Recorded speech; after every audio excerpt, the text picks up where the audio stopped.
Assalamualaikum warahmatullahi wabarakatuh. Selamat pagi, salam sehat dan bahagia selalu. Ketemu lagi di Ngopi Mik, ngobrol bintang manajemen informasi kesehatan. Nah, kali ini Ngopi Mik dipandu oleh teman-teman dari Universitas Setza, yaitu Prodi Manajemen Informasi Kesehatan khususnya kelas NR5 yang merupakan anggota kelompok 1. Anggota kelompok 1 sendiri terdiri dari saya Fitri Mailani, kemudian ada Adhaki Alif Ragandi dan juga saudara Anissa Amelia. Nah, hari ini Ngopi Mik bertemakan tentang telemedicine. Nah, apa sih itu telemedicine dan apa sih jenis-jenis telemedicine? Yuk kita bahas dan kupas tuntas di Ngopi Mik. Nah, sekarang kan kita tahu nih, perkembangan dari teknologi dan informasi telah membawa perubahan yang signifikan di berbagai sektor. Salah satunya yaitu sektor kesehatan juga. Nah, salah satu bentuk inovasi ini adalah telemedicine, pemanfaatan teknologi untuk memberikan layanan kesehatan jarak jauh. Telemedicine menjadi solusi strategis untuk meningkatkan akses pelayanan kesehatan di negara kita. Di Indonesia, penerapan telemedicine ini semakin berkembang seiring dengan perkembangan dan majunya teknologi digital dengan kebutuhan pelayanan kesehatan yang lebih efisien. Telemedicine tidak hanya membantu mempercepat proses pelayanan, tetapi juga meningkatkan komitmen dan kontinuitas perawatan untuk pelayanan kesehatan. Telemedicine juga membantu kita untuk tidak harus berkunjung ke tempat yang jauh untuk berobat. Nah, kita udah bahas nih apa itu kita telah membahas nih telemedicine ini muncul karena adanya perkembangan teknologi dan sebagainya. Yuk kita bahas dulu sedikit mengenai apa sih itu telemedicine. Kita ngomong-ngomong tentang telemedicine, tapi kita nggak tahu nih apa pengertian telemedicine. Nah, telemedicine sendiri adalah pemberian layanan kesehatan dengan memanfaatkan teknologi komunikasi dan informasi untuk pertukaran data medis antara tenaga kesehatan dan pasien yang dipisahkan oleh jarak. Layanan ini dapat mencakup konsultasi, diagnosis, pengobatan, hingga pemantauan kondisi pasien secara jarak jauh.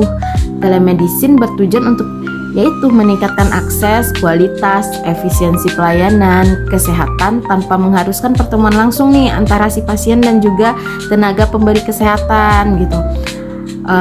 Selanjutnya kita lanjutkan dengan model dan juga jenis dari telemedicine ini ya. Nah, kali ini saya tidak akan membahas sendiri. Tadinya kan kita anggota kelompok nih, anggota kelompok 1. Akan dilanjutkan selanjutnya pembahasan ini dengan saudara Ali. Baik, sebelum terima kasih Kak Fitri. Halo Sobat Sehat, balik lagi ke podcast kita hari ini yang ngobrolnya santai tapi penuh dengan manfaat tentunya. Nah, kali ini Ali bakal ngajak teman-teman semua untuk bahas topik yang gak kalah seru dan juga gak kalah relate sama kehidupan kita saat sekarang ini, yaitu tentang model dan juga jenis telemedicine. Di era digital saat sekarang ini teman-teman, tentunya layanan kesehatan juga naik level ya. Zaman sekarang kalau kita mau konsultasi dengan dokter, kita nggak harus nunggu di ruang tunggu yang membosankan, tapi cukup dari rumah, dari tempat kerja, dari kosan, bahkan sambil tiduran pun kita bisa melakukan konsultasi dengan dokter. Di balik kemudahan itu, ternyata telemedicine punya beberapa model layanan yang berbeda-beda teman-teman. Mulai dari yang bisa ngobrol langsung sama dokter, sampai cukup kirim data kesehatan saja. Penasaran kan apa-apa aja? Ali bakalan kupas satu persatu biar lebih jelas, ringan, dan juga pastinya nggak bikin kita pusing ya. Yang pertama yaitu ada telemedicine sinkronos teman-teman. Telemedicine sinkronos ini adalah telemedicine yang dilakukan secara real time atau sering juga kita sebut secara langsung teman-teman, yaitu pasien dan juga tenaga kesehatan dapat berinteraksi secara langsung dalam waktu yang sama. Biasanya dipakai media seperti video call, telepon, ataupun konferensi online lainnya. Ciri khasnya itu yang pertama komunikasi dua arah secara langsung, yang kedua butuh koneksi internet yang lebih stabil, dan yang ketiga yaitu cocok banget untuk konsultasi medis, pemeriksaan awal atau diskusi hasil pemeriksaan. Nah, contoh lebih gampangnya untuk kita bayangkan teman-teman yaitu konsultasi antara dokter dan juga pasien lewat video call. Rasanya hampir mirip ketemu langsung, tapi cuma bedanya ini kita berbicara dari layar gitu ya. Yang kedua yaitu ada telemedicine asinkronos teman-teman. Nah, kalau yang ini kebalikannya. Telemedicine asinkronos atau sering disebut store and forward tidak dilakukan secara langsung. Jadi, data medis pasien dikirim dulu, baru nanti dianalisis oleh tenaga kesehatan di waktu yang berbeda. karakteristiknya, yang pertama itu tidak membutuhkan komunikasi yang real time. Yang kedua, data disimpan lalu dikirim untuk ditinjau kemudian hari. Yang ketiga itu lebih efisien untuk layanan yang tidak ada darurat.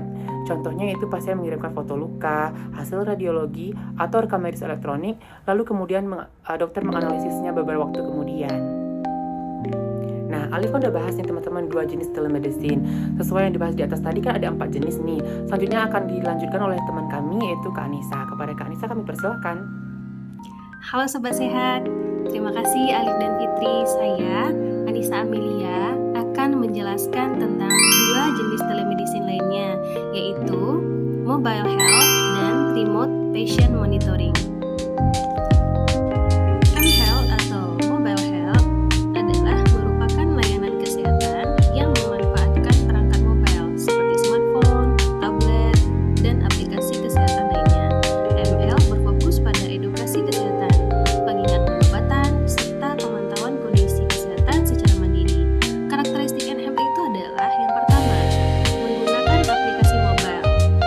Yang kedua, mudah diakses oleh masyarakat luas. Dan yang ketiga, mendukung promotif dan preventif kesehatan. Contoh penerapan di kehidupan sehari-hari. Yang pertama, seperti aplikasi pengingat minum obat, lalu aplikasi konsultasi kesehatan, dan aplikasi pencatatan kesehatan pribadi. Yang kedua, remote patient monitoring, yaitu adalah telemedicine yang memungkinkan pemantauan kondisi kesehatan pasien secara jarak jauh dengan menggunakan perangkat medis digital. Karakteristik remote patient monitoring ini yang pertama adalah menggunakan alat medis yang terhubung dengan sistem digital. Yang kedua, data kesehatan dikirim secara berkala. Dan yang ketiga, cocok untuk pasien dengan penyakit kronis.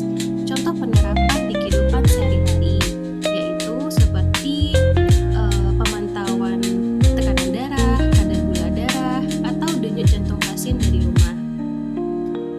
Dari penjelasan semua telemedicine tadi, kita dapat mengambil manfaat dari telemedicine ini. Yang pertama, meningkatkan akses layanan kesehatan. Yang kedua, menghemat waktu dan biaya. Yang ketiga, meningkatkan kontinuitas kondisi pasien. Yang keempat, mendukung efisiensi sistem pelayanan kesehatan. Demikian penjelasan dari saya, Anissa Amelia, tentang 2 jenis telemedicine dan manfaat dari telemedicine tersebut.